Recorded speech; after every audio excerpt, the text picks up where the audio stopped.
Welcome to Yalong Moto. For this video, mag-unbox tayo ng front spindle bobbin, Sibotech ang brand, part number PRN012653, no? For CB650R 2024, fit din to sa mga previous model. Kagaya nito, merong additional sticker from the retailer. Bali, ayan ang kanyang packaging, medyo lukot-lukot na. And ganito bubuksan yan, no? Merong staple dito. So, alisin ko muna yung staple dito sa likod.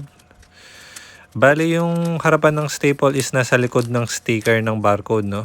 Bale, yun yung indication kung selyado pa ang part na to. Bale, yung nakadikit na papel dyan sa ilalim ng barcode, no? Inulit ko, sa retailer po yan, hindi yan kasama. So, ayan, pag binuksan mo, isang buo lang naman yan, magkakasama na at wala nang ibang laman pa. Pagka i-check nyo yan, dapat ganito yung pagkakalagay nyan. Kung kulang or hindi kumpleto, no, dapat ibalik nyo. Pero yun yung indication dyan kung selyado pa o hindi. Wag nyo dapat tanggapin yung mga hindi selyado. Kasi tendency baka pinalitan na ng peke yan. Medyo mahirap kasi mamili ngayon dahil maraming manloloko. So, ayun yung quality ng Ibotech, no? Nilalagay ito dun sa front fork, just in case na mag-slide ka sa bike, imbis na yung fork ang magagasgasan, ito yung tatama. At madaling palitan, kumbaga, hindi mo na kailangan ipapintura pa yung fork mo. So, ayan, may Ibotech branding dun sa loob, no? Tapos, made in UK, no? UK kasi ang Ibotech.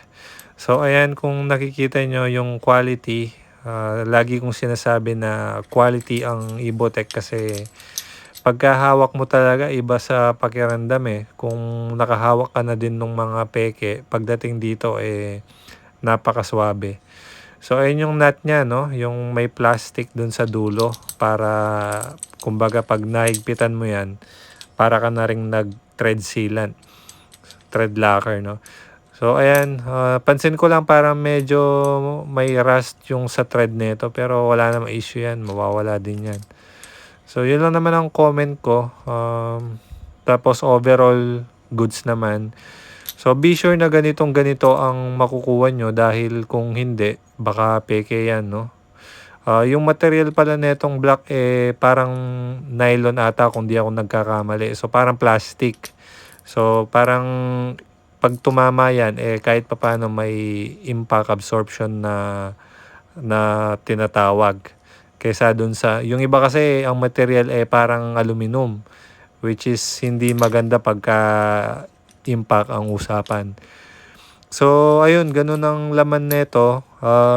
Nakuha ko pala to sa halagang 3,900 pesos. So, yung presyo na yon nagbabago yun, depende sa retailer. So, yun lang naman. Maraming salamat. See you next time.